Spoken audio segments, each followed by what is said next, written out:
To Tucson, Arizona, home of the Hughes aircraft company. A prominent defense contractor, Hughes is the manufacturer of the controversial Maverick air-to-ground missile system. The Maverick is controversial, among other reasons, because it's costing you, the taxpayer, far more money than the company said it would. Example, originally budgeted at right around $100,000 apiece. The actual cost of the missile is now well over $1 million. Dr. Thomas Emley, Deputy for Technical Systems for the United States Air Force. An overrun is one thing. This seems like a cascade. Yeah, I'm afraid it's a pretty sorry performance. A sorry performance, to say the least. Last year, the Air Force conducted an in-depth cost study of the missile. This analysis, obtained by 2020, is based on what engineers call a standard labor hour, or the amount of work a person should do in 1 hour while working at a normal pace. In the assembly of this type Maverick, the Air Force experts determined that because of inefficiency and substandard work, Hughes charges more than 13 times what the standard labor cost should be. And for one major component, this resulted in a labor charge of $3,300 for a single standard hour of work. By what stretch of the most romantic imagination can a company justify $3,300 for a single hour's work? They tried. They didn't float, and we are negotiating with them vigorously now. We've got them below 600 for this product line, and we're going to get more. But 600 is still outrageous. Ernest Fitzgerald, Emley's boss in the Air Force, recently told this congressional committee that companies like Hughes charge so much because they don't build the missiles correctly the first time. Fixing the original mistakes is known as scrap and rework. Referring to that $3,300 per hour charge, Fitzgerald testified, "One of the reasons that contractors' costs are so high is that he has horrible quality. The cost of scrap and rework are out the roof." Fitzgerald went on to tell the committee that a manufacturer who charges $3,300 for a standard hour would charge $100,000 to make a color TV set. And yet this summer, the Air Force exercised an option to buy 200 more of the missiles at well over $1 million apiece.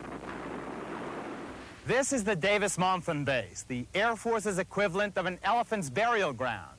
This is where they warehouse surplus aircraft that have broken down, become inoperative or obsolete. Well, the experts tell us only partially in jest that this is the kind of place where they should deploy the Maverick missile. Because aside from costing way too much money, the experts tell us the missile is functionally unreliable. Now, what that means in plain English is that under most actual combat conditions, the missile allegedly just would not work. The Hughes Maverick family of air-to-surface missiles provides a high kill probability against a wide variety of tactical targets under demanding combat conditions.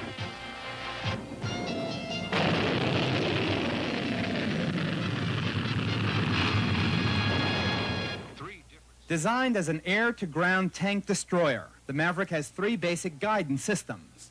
Some pilots complain that the earliest models, which saw limited use in Vietnam, were impractical for use in combat. Hughes then designed a laser-guided model. The missile homed in on a laser beam, generated from an observer on the ground.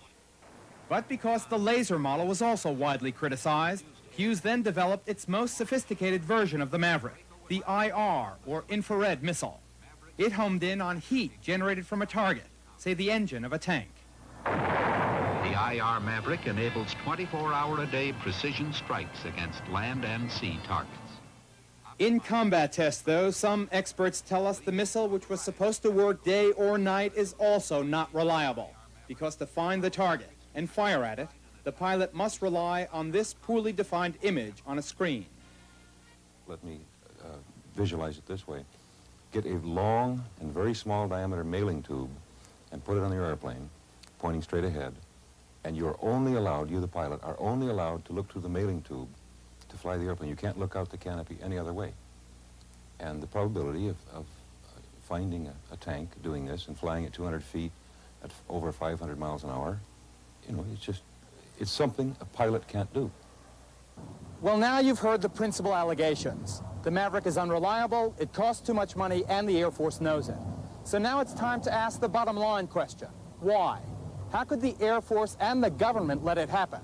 Well, in our continuing year-long 2020 investigation into how the defense procurement system works, we've come up with still another startling fact of life. It's called the revolving door, and there are some pretty good examples of it right here at Hughes Aircraft. One involves Dr. Malcolm R. Curry of the Hughes Missile Systems Group. Curry helped develop the Maverick. An employee of the company for 15 years, he later went to work for the Pentagon as Director of Defense Research and Engineering. While working for the government, he enthusiastically promoted the missile he had helped develop. During his tenure with the government, Hughes Aircraft was awarded contracts totaling more than $750 million for research and development, Dr. Curry's area of responsibility. Then, after 4 years with the government, he went back through that revolving door and is now a senior vice president for Hughes Aircraft. As Senator William Proxmire said at the time, quote, "The acceptance of a high-paying job with Hughes Aircraft gives the appearance of a reward for favorable decisions, although the cause and effect is difficult, if not impossible, to document," end quote. Well, 2020 was able to document many examples of that appearance of reward, despite the fact that Hughes Aircraft told some of its employees not to talk with us. Each year, hundreds of officers, like former Air Force Colonel Lachlan McClay, retire from the military and then go to work for defense contractors.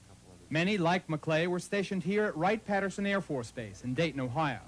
The colonel was systems program officer of the Maverick here at the time he retired from the Air Force in May 1978.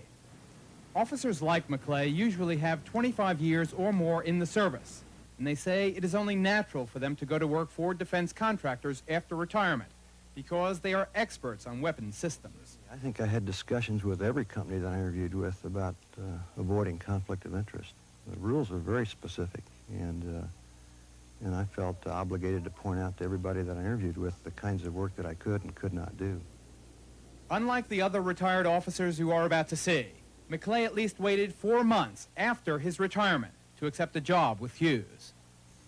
I don't think personally that it's right for somebody to go out and look for a job until he's already announced that he's quitting the one he's got.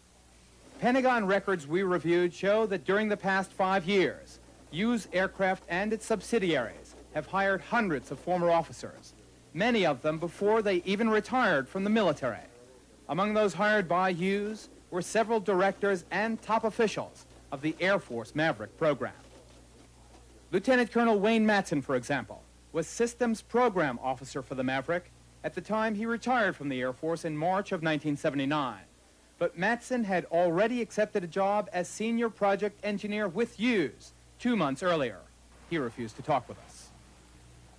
Major Thomas Childers accepted a job at Hughes as a systems engineer of the Maverick missile on February 8, 1979. But he didn't retire from the Air Force until almost 3 months later. We attempted to talk with Childers at his home.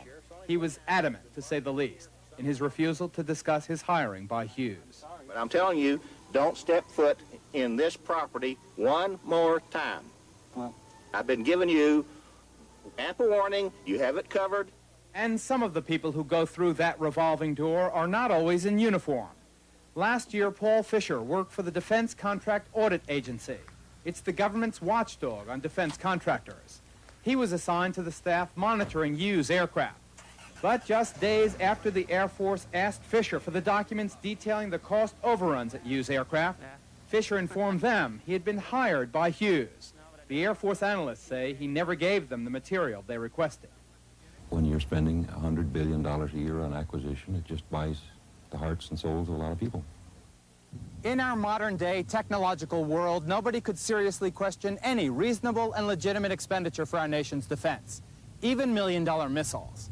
But what critics of the defense procurement system allege is that some Air Force officers and government auditors aren't really working for you, the taxpayer. They're apparently working to keep the defense companies happy. Why? To ensure themselves a job when they retire.